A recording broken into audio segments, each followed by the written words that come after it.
and welcome back to the Travel Mug Podcast. It is the time of year that many of us are starting to plan how we will escape the winter here in North America. There's been some chilly mornings here, Megan. There have. Yes. So Halifax recently added a direct flight from Halifax to Nassau, and I thought this is a great time to cover a beginner's guide to the Bahamas. Now, the Bahamas are actually made up of over 3,000 islands, keys, and islets, but we're specifically going to focus on Nassau and Paradise Island, and then Freeport and Grand Bahama Island, mostly because that's where I've been, and they are two of the most popular spots to visit, but we're also going to talk about a few other places to go. But Megan, let's start off with a short history. Let's do that. So let's start off with the good news. On July 10th, 1973, the Bahamas gained full independence from the United Kingdom. Like many places in the world that were colonized, prior to the landing of Christopher Columbus in 1492, the islands were populated by the Lucayan people, a branch of the Arawak people. So the Lucayans came from other Caribbean islands between 300 and 800 AD. They, of course, were thriving until they were enslaved and shipped off, and by the early 1500s, disease and hardship led the islands being deserted, and the Lucayans in the Bahamas were no more. The islands became a British colony officially in 1718, and many British loyalists moved to the Bahamas, bringing with them enslaved Africans, establishing plantations, and helping shape what the island was becoming. Slavery was then abolished in 1838. Now, in the 1920s is when tourism started to become popular to the Bahamas. And after World War II, things really started picking up, leading to present times where it is a beautiful place to visit with a lot of history that should be remembered, as it did help shape what the Bahamas is today. Awesome. Thank you. So, a couple things to know before you go to the Bahamas. The currency in the Bahamas is the Bahamian dollar, which is always a one-to-one conversion with the US dollar. For this reason, most businesses will take American money, but just be aware that you might get Bahamian coins for change, just so you know. It makes sense. Yeah. So cars drive on the left in the Bahamas, so you might not want to rent a car if you're not comfortable with this. I also read that a lot of the cars come from like North America, so the drive, yeah. That would be uber confusing. Yeah. Wow. Yeah, that would be a real mind mess. Yes. Yeah. And then, yeah, also just be careful when you're crossing the streets. Look all of the ways, every way possible. June through November is hurricane season, and there have been a few major hurricanes in recent years that have damaged these islands. So just be aware, you might not want to plan a trip during those months. That makes sense. I have to tell that to people now for even Nova Scotia. So definitely the Bahamas. Yeah. Okay, so how to get there? Let's talk about airports. So the Bahamas has 20 international airports, and you can find nonstop flights from many cities in the US, Canada, and other Caribbean islands. Cruise ships is another option. So I visited the Bahamas on a cruise ship, and there are many cruise lines that you can take. Nassau and Freeport are two of the most visited ports, but many of the cruise ships also have private islands in the Bahamas, some of those 3,000 things we were talking about earlier. So you might visit one of those as well. Both Nassau and Freeport have port docks, so you walk right off the ship. You don't have to tender, which is the best way to get off a ship, in my opinion. Well, yes, definitely. Definitely. Yeah. I've only been on one cruise, but I was the same. Whenever it was like the little boats to take you in, I'm like, oh, do I have to? Yeah, well, we were supposed to visit, I went with Norwegian Cruise Line, and we were supposed to visit their private island in the Bahamas, and we couldn't because it was a tender port, and the waves, they were too rough that day. So that's a bummer. That is a problem that happens. It is indeed. There are also other boat options, Megan. There are two international ferry ports departing from Fort Lauderdale, Florida, going into the ports in Freeport and Bimini, with around 3 sailings per week. So these are passenger ferries, and no vehicles or pets are allowed. The fastest route is from Florida to Bimini with a sailing time of around 2 hours. And the least costly route is from Florida to Freeport with around 2 sailings per week. It is always best to check up-to-date prices, but as of this recording, the ferry from Florida to Bimini is approximately $893 plus booking fees, and the ferry from Florida to Freeport is approximately $825 plus booking fees, which seems like a lot for such a short distance. It does. It does. Yeah, especially, and not taking a car either. Well, it's funny because I do want to mention that potentially the Freeport ferry does accept vehicles because it was mentioned that prices depend on how many passengers and vehicle type, yet the site says no cars are allowed on the Bahamas ferry. So if you are serious about driving via ferry, just do your research and confirm that 100% because I found it a little bit conflicting. Yes, that is quite confusing. Indeed, indeed. So just check that out for yourselves. Yeah, yeah. All right, Megan. So, where to stay? An always important topic. Definitely. So let's talk all-inclusive resorts. So the Bahamas definitely has all-inclusive resorts if this suits the type of trip you're looking for. So prices will depend, of course, like anywhere on the time of the year, with shoulder seasons usually costing less. And those seasons are April to June and September to December, of course, during hurricane season. Yes, Yeah. yes. Amazing.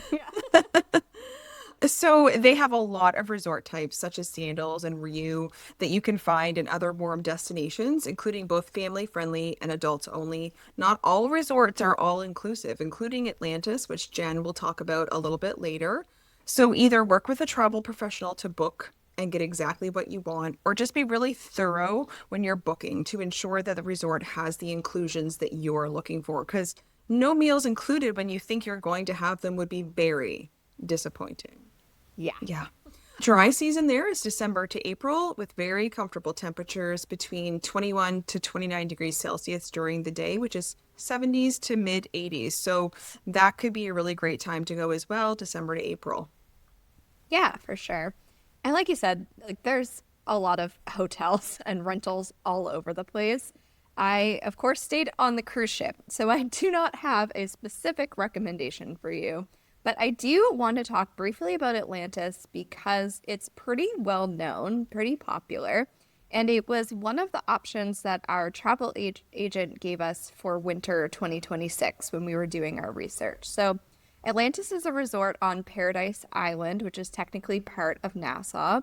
The resort actually spans 154 acres and includes a water park, a marine habitat, golf course, casino, over 20 restaurants. Wow. And also, Atlantis is made up of 5 different hotels.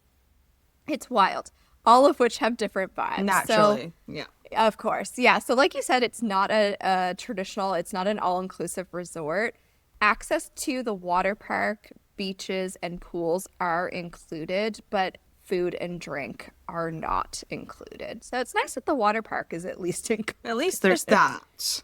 Yeah, so you do not necessarily have to stay here to take advantage of all that there is to do there. You can book a day pass that offers access to the water park, some of the beaches, and some of the pools, and access to the marine habitat. The prices vary by date and season, but seem to range between $190 and $250 US dollars per adult. Per day? Per day? Yeah, for a day pass. Yes. Wowzers. Okay. Yeah. Yeah. So when I was on the cruise, there were options to do this as an excursion where they would like transport you to and from Atlantis for the day. We did not do it, but yeah, it's not cheap to go hang out for the day, but it is an option. I mean, float your boat, whatever you want to do. Yeah. Spend your money however you wish. Exactly. So I would love to know what to do. Obviously, besides getting there, besides where you're going to stay, then people want to sort of figure out what they can see and do. So do talk to us about that. Yes. All right. Let's talk about Nassau and New Providence Island. So Nassau is on New Providence Island. Nassau is the capital of the Bahamas and the largest city. So here are some things to do. Obviously, not a comprehensive list, as we always talk about in our beginner's guides. They are a jumping off point. But let's start with Fort Charlotte. So it was built in 1789 by the British, although it's never been used in battle. There are costumed tour guides that are happy to give you a complete history of the fort. Tickets cost $5 for adults and $2 for children under 12, plus tips for the tour guides if you choose to do that. That's very reasonable. It is. It really Go is. see some history, people. Right? I love that kind of stuff. Yeah, It's yeah. like one of my favorite Well, it sounds things like to do. it sounds like oh my goodness, I can't think of the name because I'm that age. What's it in Cape Breton there? What's the place? Oh, like Lewisburg? Yeah, it sounds kind of like that. Yeah. What's that place? What's that place called? Excellent. All right. Next up is Junkanoo Beach, also known as the Western Esplanade Beach. It's the only beach that you can walk to from the cruise port. So the walk is about 15 minutes. It's not the prettiest beach in the Bahamas, I will say. But like it's a good place to spend an hour or two relaxing before you go on to the next thing, which is exactly what we did there. So next up is the Bay Street Shop. So Bay Street's the main shopping street in Nassau, and it's definitely the spot for like tourist souvenirs. It is definitely tourist trappy central, but like it's worth a wander, and there are some gems to see. More shopping at the Straw Market. It has an entrance on Bay Street. It's the only place where you can negotiate the price, if that is your thing. It is literally stuffed to the rafters with handmade items, straw purses, hats, wood carvings, conch shell jewelry. There's so much in here to see. How do you feel about the whole negotiating the price? Is that your jam?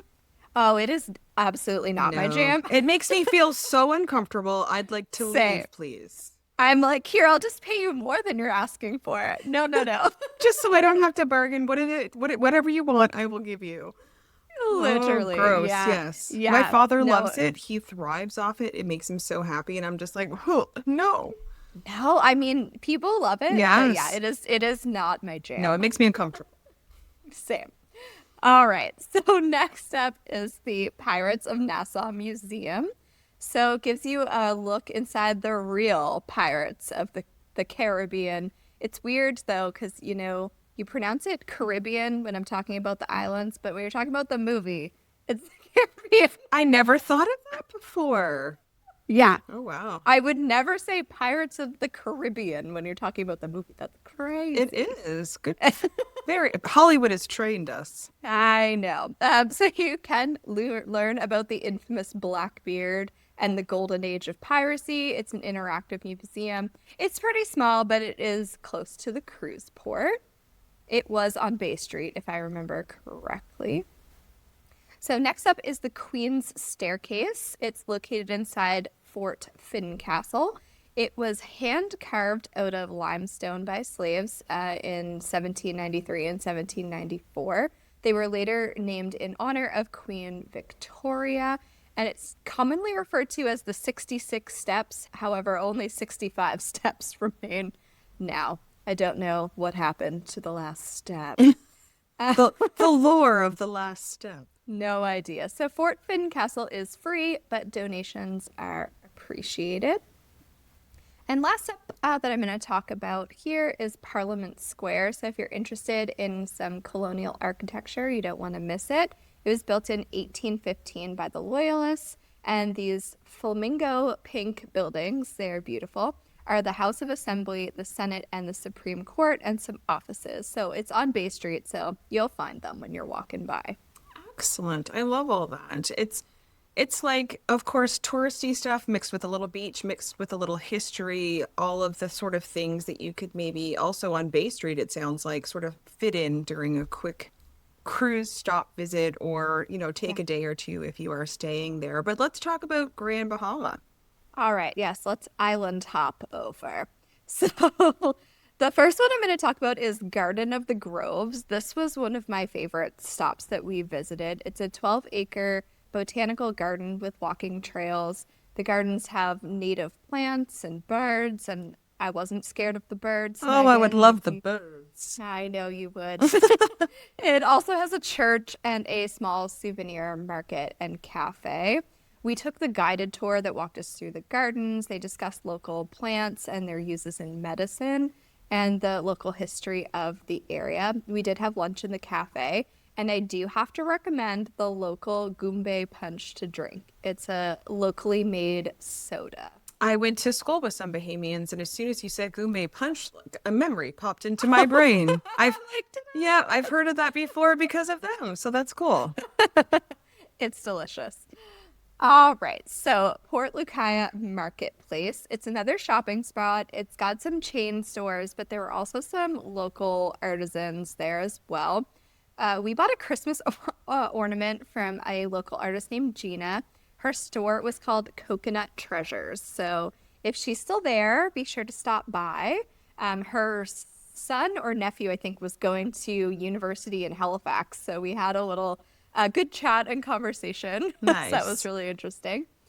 So next up is Lucaya Beach. So this beach is a short walk from the Port Lucaya Marketplace that I just mentioned, and it's really, really beautiful.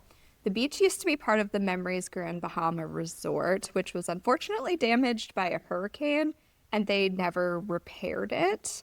But it can be super crowded apparently when I Googled, but it wasn't when we were there. But it was early January, so that might not be the opportune most time. popular time to visit, although we had a beautiful day.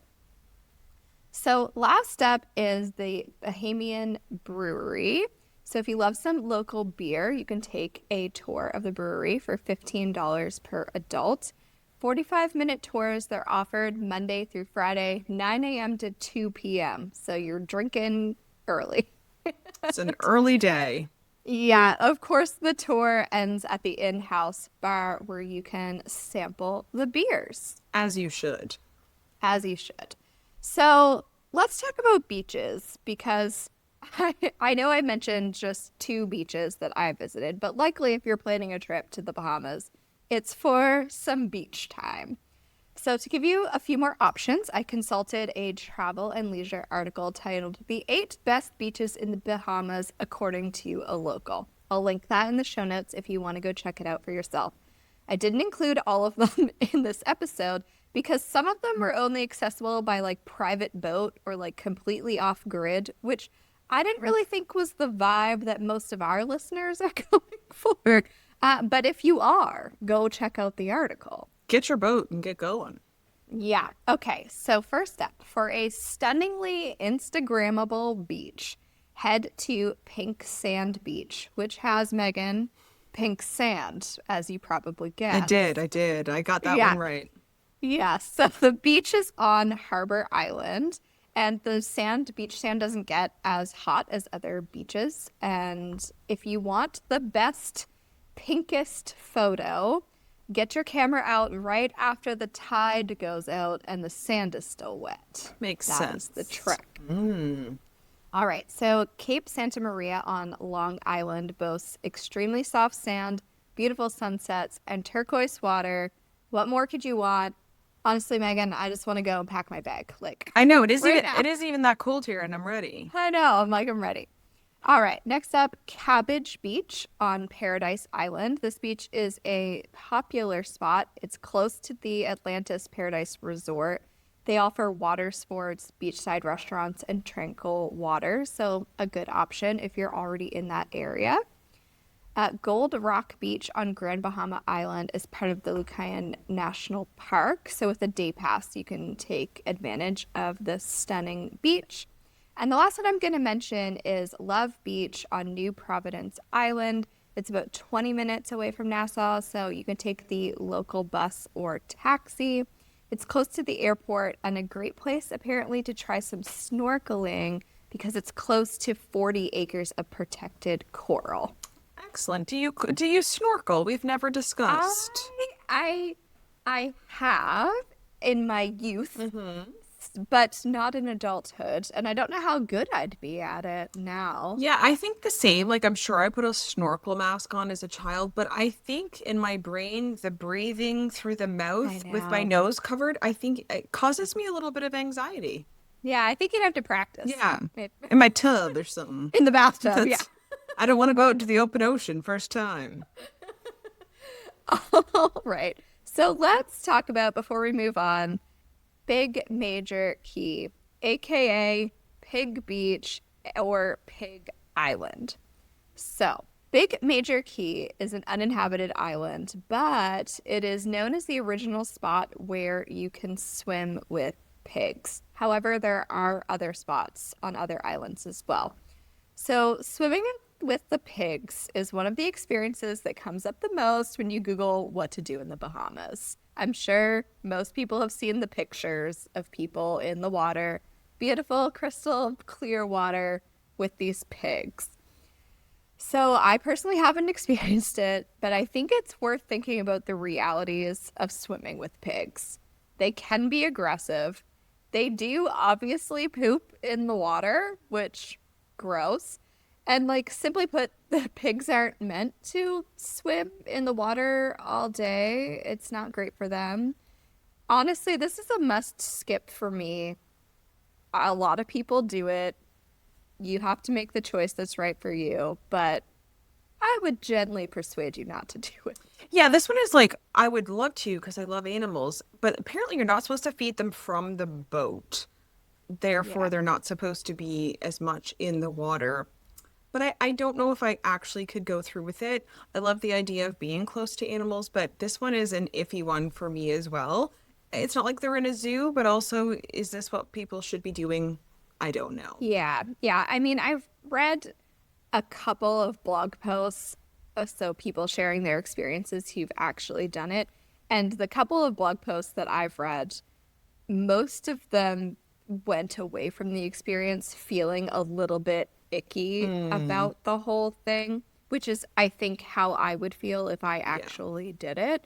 So, yeah, it's there. Well, it's an interesting one because even at the park in Barcelona where I fed the birds, I was like, should I be feeding the birds? They're wild birds. But the man was there and he had it in his hand and he put it in my hand and there I am with birds on me. And I'm like, I guess I'm feeding the birds. So it felt whatever. And like, I feed birds from my balcony. They land in my hand all the time. Like, so it's one of those things like, but this is different than that. But yeah, Yeah. I probably wouldn't pay to do that either. Yeah. Yeah, for sure. But we're All we're not the right. boss of you. So We are not the boss. No. We're not the boss. Nope. All right, Megan, let's wrap up this beginner's guide with some fun facts. It feels like it's been a hot minute since we've done some fun facts. It has been, and I love a fun fact. I don't know how fun they all are, but they're definitely facts. Yeah. You know. So the land area of the Bahamas is in total smaller than the state of Connecticut. That's pretty small. I know, I know. Dean's Blue Hole, which again just makes me giggle, just the name of it. Dean's Blue Hole is the deepest blue hole in the world. So, located near Clarencetown on Long Island, Bahamas, it is a vertical cave, sinkhole that has an entrance below the surface of the water. I don't even understand. Nope. I have like a pea-sized brain apparently. Yeah. But this is not to be confused with the pool of the same name at the Grand Hyatt Bahamar Hotel.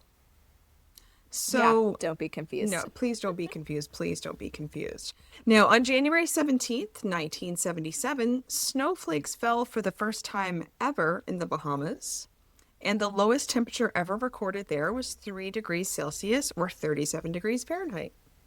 How sour would you be if you'd booked your beach vacation in January 1977 and the snowflakes were falling? The worst thing that happened like that for me once is I went to Texas once in February and it snowed and I thought that is not why I've come here. And I guess No. I didn't realize that it potentially could be, but I'm like, this isn't what I've heard of this place. No, this is not what I signed up for. Same as snowflakes in the Bahamas. The nickname of the Bahamas is the Islands of Song due to music being so important over the history of the islands. The Bahamas are in the Eastern time zone and the legal age for drinking and smoking is 18. However, there are apparently certain places, not like resorts, but cruise ports and other places where a lot of tourists go that they can kind of set it to 21 if they need to, kind of thing. So you really should check on that depending on where you're going. Good to know. 85% of the Bahamian population is of African heritage, and there are approximately 310 to 340 sunny days a year in the Bahamas. Sounds perfect. I know, it sounds... Sign me up. what am I waiting for? Let's go. Well, that is it for this week's episode. We hope we have given you a head start in your trip planning for the Bahamas. Like Jen mentioned, as always, we can't include all there is to see and do and what might interest you in your travels. So please do your research, consult a travel professional if needed as well. They're always there to lend a hand as they are the experts. If you enjoy what we're doing here, please feel free to leave us a review on Apple or Spotify or help support the show through Buy Me a Coffee. The link is in the show notes. It's just a little click. It's just a wee baby click. Every little bit helps. And you can find us online at Facebook, Instagram, and YouTube at Travel Mug Podcast and our website, travelmugpodcast.com. And until next time, bye. Bye.